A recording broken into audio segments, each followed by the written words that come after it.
Welcome to Cultural Quarter of an Hour with me, Charlotte Foster. This is a podcast all about Stoke-on-Trent and North Staffordshire. We are unashamedly positive about the area and we unashamedly sing this area's praises. We do this by looking at the area's culture. Now, this can be anything from events that are taking place, history of the area, but most importantly, it is the people. Welcome to this week's edition of Cultural Quarter of an Hour. It's coming to you from Burslem. It's Wednesday afternoon, so I thought, do you know what? I love a bargain. I'm going to head down to Burslem where there is a brand new outdoor market. It's on every Wednesday afternoon between 3 and 8 o'clock. So perfect for nipping to if you finish work or you've got to pick up little ones from school. And it's amazing who you bump into when you head down to the market, isn't it? Because not just one, but two guests for today's edition of Cultural Quarter of an Hour. The first one really probably doesn't need any introduction, but here she is. She's introducing herself. I am June Cartwright. I am the founder of our Burslem Facebook group. And I just love helping Burslem, to be honest with you. I lived here and then moved to Manchester in the 80s and then came back again in the 2000s. Found the town not like it used to be and decided to do something about it. And do something about it you are doing. So tell me first of all a little bit about our Burslem then, because it's moved from being just like a Facebook group to being a whole movement. It is a Facebook group first and foremost. We've got nearly 11,000 members on there and it does help us. We've put events on. The first event that we put on was the Christmas light event in 2012, I think it was, and we've done it every year since, and it was because of the council cutbacks and a little boy saying, isn't Christmas coming to Burslem this year?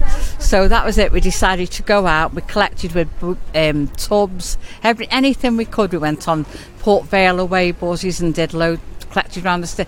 We did £5,000 in 1 week, and that enabled us to put the first one of lights on. We've got more lights now. That was just a bare beginning, but we've got more lights now, so Burslem is a lot brighter at Christmas, and we do a Christmas event for the children as well. That was the first thing we did. The next thing we did was getting drawn into doing the Burslem festivals. So we do Burslem May Festival, and that takes place on the first bank holiday weekend in May. And it's made up of live music, children's games, all sorts of things that make a festival go. The next thing we did was organise a coach trip for children, because children don't see the sea anymore, so we decided we were going to take them. So we raised the money and we take children on a free coach trip for the children and £10 for the parents. We're in Blackpool this year. We started off having one coach, but we've now got 4. So it's over 200 odd people that's going. And then we were going to Wolverhampton one day. And in the car, I decided to do another festival in Burslem. And that was on the bank holiday Monday in August. And we called it Burslem Unites. So it's all about all the businesses and everything pulling together and having a day together, really. And it's been a success, so that's it. Oh, as well, we do the Halloween Scare Fair as well. So we do a scare fair. We just keep adding more events to it, because I think Burslem is an important place and it actually needs that. We work to bring the footfall into Burslem. And then we petitioned for a market. We were told no, we couldn't have one. And we've petitioned, got a petition up, and we now have a Wednesday market, so that's on every Wednesday. I'm just trying to think of the other things we've done. We saved the gymnastics centre. We got a petition up because the council were going to close that, so we got a petition up, and that's remained open, so we've done really well with that. They were also going to charge for car parking down Westport Lake, so I think we had about 12,000 people that signed these. The car parking was stopped, so they don't charge for car parking there. And then the council relayed on us, went back on us and said, yes, you can have a market, but it's got to be between certain hours.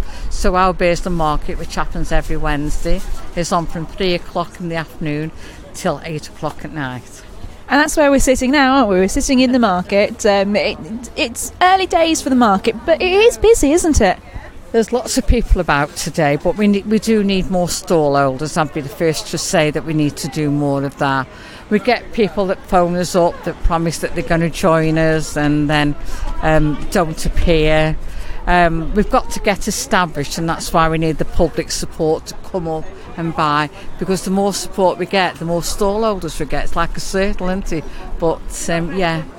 I am one of those 11,000 members of the Our Burslem Facebook page, and I remember when it was being talked about the market that there was a lot of public support, people saying I'll come along. What is your message to those people that said yeah I'll be there? I'd just say to people, keep on supporting us, come along, support us. The only way we're going to survive is by the public coming in and coming to this market, and the more people that come and support us, the more stall holders we're going to get. So it's a two-way street. The other thing I would say, especially about the Facebook page, is that there is a real sense of community, and there's that sense of community that I think is present in all of the 6 towns as well. That it's not just unique to Burslem having that sense of community, but that sense of community. How important is it to Burslem as a town? I think it's very important. Burslem community's always been the same. I was born in Burslem 74 years ago, but I was born in Burslem and I loved the place. I can remember it being a really active place with lots of people being everywhere. All the shops were full. I mean, nowadays we do struggle, but it's not only Burslem that struggles with the high streets, it's all over the country. And we were filmed by South Korea last year, I think it was. They've got the same problem with the high streets being closed, and they wanted advice off us how they could do it, but they don't have a community there, so that was the big problem there. They didn't have the community to do that. It's ruled by the state, and it was something, yeah. I've also attended one of the Burslem Unites festivals, and it is so much fun, the coming together and seeing everybody. What is it then that keeps you going and keeps you doing this? Because, as you say, it was 74 years ago when you were born. Are you not tired?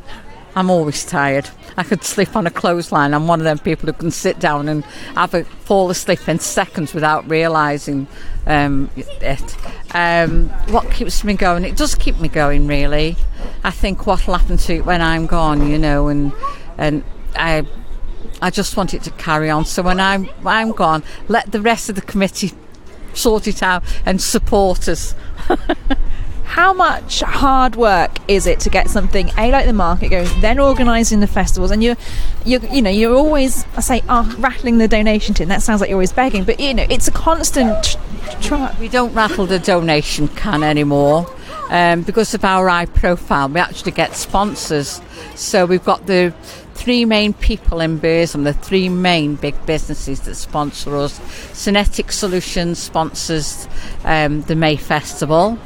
The pubs on St John's Square sponsor Burslem Unites Festival, and we've got Steelite. Again, they sponsor the Christmas lights, and Alternate. Again, they support the children's party, so they pay for the event. But that makes perfect sense, because the more people come into town, the more people are going to spend with them. I think that's what's going to happen with the market. The more people that come, the more people that are going to come, because they'll tell other people it's good, and so it's exactly the same as when we first started to do the events. They weren't madly attended or anything like that, and now it can be pouring down with rain and we still get hundreds of people in the town, so it's good. What does Burslem mean to you? You left and you came back. Yeah, it was my marriage that took me away from here, but I always came back because my mum lived here. My mum lived in Burslem, my sisters, my brothers. I came back nearly every week, to be quite honest. I lived in Manchester and was homesick for Burslem, 30 odd miles away, but I was homesick. But what in particular made you homesick? What did you miss? I miss the community and the family and all the things that had been familiar to me most of my life. I think that was what I missed, because Manchester is a different sort of town, and people don't know one another, and you can't drive anywhere without locking your car doors because you might get hijacked or carjacked. I had some good friends there. I also did charity work while I was there. I worked for Trafford Stroke Support Group, so I've always enjoyed doing things for nothing. That's lucky, isn't it? I have a real soft spot for this town. I don't know what it is about it, but I always feel I always get a lovely warm feeling when I come in here. I don't know if it's just because we've got so many beautiful buildings, but there is just a feeling, isn't there? There's all the TV programmes that have come up and filmed things here say exactly the same. This lovely town, this lovely architect. It deserves a bit more doing. I could go on forever and tell the council what I'd like done, but it's the money, I suppose, and they have to think. I mean, I would love the Wedgwood Institute, the Queen's, and everywhere, the indoor market, everything being used. But there you go, money. And that is it, isn't it? So often the case, it comes down to money. But one of the big things that came here recently was Light Night, wasn't it? That was beginning of the year. It wasn't our Burslem that organised that. It was Stoke City Council and Appetite. All as we did, we had meetings with them and told them where we'd like to see lights, where we thought would be the best place for them. But that was all we did, and came down and supported it, of course, and advertised it. And what was it like seeing the town just full? It was jammed, wasn't it? You couldn't move. Absolutely jammed. I came on the Friday night. It was absolutely freezing, but it was really, really good. And I wanted to come down on the Saturday, but it was just too cold, because I'd so much enjoyed the one night. I thought I'd enjoy another night. But fortunately, Bear Wall Art Gallery at the back was giving samples of gin, hot gin. It was hot gin, wasn't it? It was lovely. It was lovely. And I don't drink, and I had 3 or 4 of them, so I was quite warm. And when I walked back from there and I was walking down here, I thought Martin Tideswell from the Sentinel had actually said as he was in Burslem, and I thought, I hope I don't bump into Martin, because I've got too much to say when I've had a drink. I'm bad enough without, aren't I? But walked down there and bumped straight into him, and I thought, oh no. But he laughed, so I don't think he realised I was quite as watched as I was. So go on then, let's imagine money is no object. There are no planning regulations that we have to worry about, no rules that we need to worry about. In an ideal world, what would you like, or how would you like to see Burslem in, say, 5-10 years' time? I suppose I'd like to see the Queen's Theatre with new window frames and actually done up inside, because the window frames look disgusting at the moment.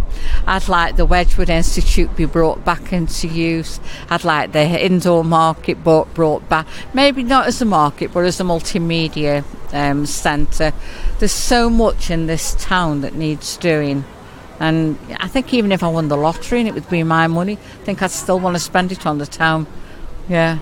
The kids would go mad with their inheritance. But no, I would. I'd do the town. It's a beautiful town. We've got lots of history here. And like I said, when the TV companies come down and film me, they always say how beautiful the town is. And while I was here, I also managed to get in a little quick chat with this gentleman. My name's Mike Watson. I'm chair of the Burslem Park Partnership Friends of Group for Burslem Park. So tell me then, Burslem Park, what is the best thing about it? One, it's in Burslem for one. But it is one of the best parks there is in the city at this present time, due to ourselves and the City Council teaming up and applying for HLF funding. And it has always been, because of the decline of the park, nobody was going into it. Either children or adults, they were too scared to go in. So we set up the Burslem Park Partnership, and the aim was to restore the park back to how it was originally. And how's it looking now? Trenton Gardens, eat your heart out. And it's free. And it's free, and you won't get a better display at the moment in any park like Burslem Park has. And the idea is turning not to annual planting, but we had a look at going to herbaceous plants, where it obviously saves the city money, and you can thin the plants out if you've got open spaces at no cost at all. What does being part of Burslem Park and its regeneration mean to you? Pride.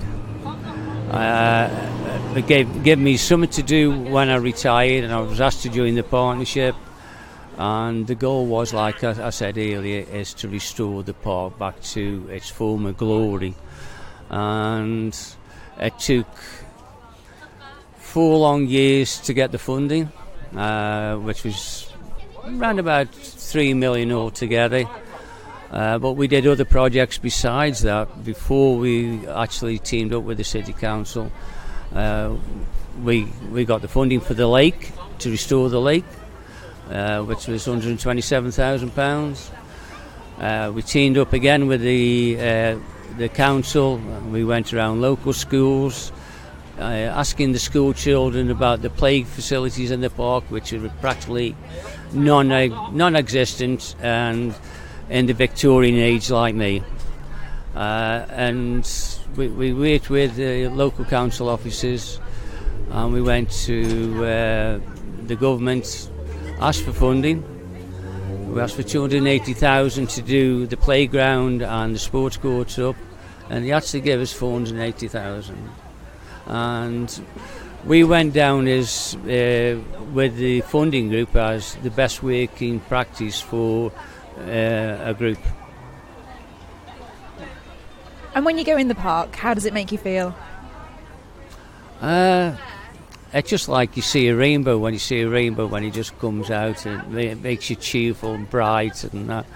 And it makes me smile when I see to how it is now to how it was before, and listen to all the comments people make about how nice the park is. I'm not talking about just people from Stoke-on-Trent, but people who've come in from outside the area, and it just brightens your day up. So clearly there is lots of pride here in Burslem about the town, but yes, like most places in Stoke-on-Trent, it does need a little bit more love, but that's what we're here for. We're here to give the towns, the city, our love, and you can do that by just going out and supporting initiatives like the market in Burslem, by supporting the stuff that Our Burslem puts on, by going to the park in Burslem, or wherever it is you live, just stepping out your front door and just doing something positive. Maybe that is spending a £5 in an independent cafe, or going to your local market. Support these things, and do you know what? More happens. More good will happen, and I promise you, it really will. So there we go. I think I best get off my soapbox and leave you for another week. But of course, I will be back next week with another edition of Cultural Quarter an Hour. In the meantime, let me know what you're up to. Let me know what it is that you're doing that's making a positive impact where you live. If you want to get in touch, you can on social media. At CQHpod is Twitter and Facebook. And let's get a conversation started about all the positive stuff that's going on. And you know what? Tell me what's going on, and I will pop over and find out more and see if I can talk to you. See you soon.